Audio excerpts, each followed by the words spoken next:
Hi! Bible భాష్యానికి స్వాగతం. నేటి Hebrew పదం అమాత్స్ అన్న హీబ్రూ పదం యొక్క అర్థం దైవ సన్నిధిలో స్థిరపడినటువంటి ధైర్యం.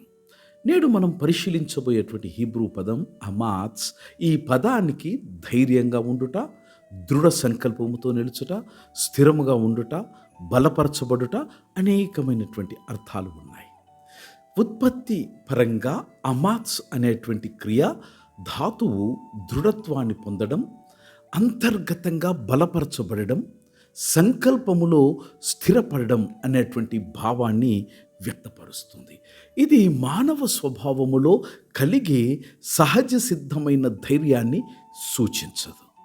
దేవుని సన్నిధి వల్ల కలిగే ఆత్మీయమైనటువంటి స్థిరత్వాన్ని సూచిస్తుంది. పాత నిబంధన గ్రంథంలో అమాత్స్ అనే పదం తరచుగా హాజక్ అని హీబ్రూ క్రియతో కలిసి మనకు కనిపిస్తూ ఉంది.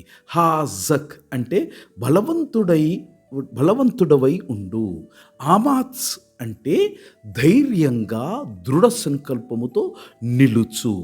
ఈ రెండు పదాలు కలిపి ఒడంబడిక ప్రజలకు దేవుడు ఇచ్చినటువంటి దైవిక ఆజ్ఞగా నిలుస్తాయి. అందువల్ల బైబిల్లో ధైర్యం అనేది భావోద్వేగ ప్రేరణ కాదు, అది ఒడంబడిక సంబంధం అనగా కావనెంట్ రిలేషన్షిప్ ఆధారంగా దేవుడు ప్రసాదించే ఆధ్యాత్మికమైనటువంటి గుణము. యెహోషువ 1:9 మనం చూస్తాం, యెహోషువకు ధైర్యంగా ఉండమని ఆజ్ఞాపించబడినది. కారణం యుద్ధ విజయముపై అతని సామర్థ్యం కాదు, యెహోవా సన్నిధి మరియు ఆయన ఒడంబడిక విశ్వాస్యత. అందువలన బైబిల్లో ధైర్యం భయము లేని స్థితి కాదు, భయాన్ని అధిగమించే విశ్వాసపూర్వకమైన విధేయత. దాని యొక్క మూలము మానవ ఆత్మవిశ్వాసము కాదు, సర్వాధికారి అయినటువంటి దేవుని వాగ్దానాలపై అచంచలమైనటువంటి నమ్మకం.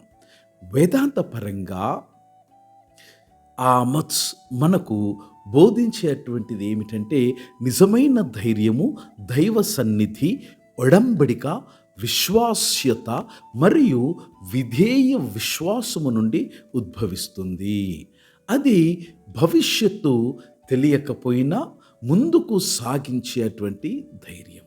శోధనలు తీవ్రంగా ఉన్నప్పటికీ నిలకడగా ఉండే సహనం, ప్రతికూల పరిస్థితుల మధ్యలో కూడా దేవునికి విశ్వాసంగా ఉండే ఆత్మీయమైనటువంటి స్థైర్యం. కాబట్టి నేడు మనం గుర్తుంచుకొని ఉండవలసినది, ఎప్పుడూ భయపడని హృదయము బలమైనది కాదు.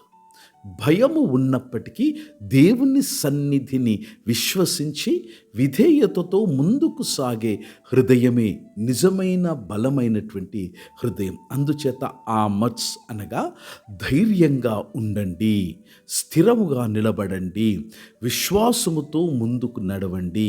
ఎందుకంటే మిమ్మును పిలిచిన యెహోవా మీకు ముందుగా నడిచేవాడు.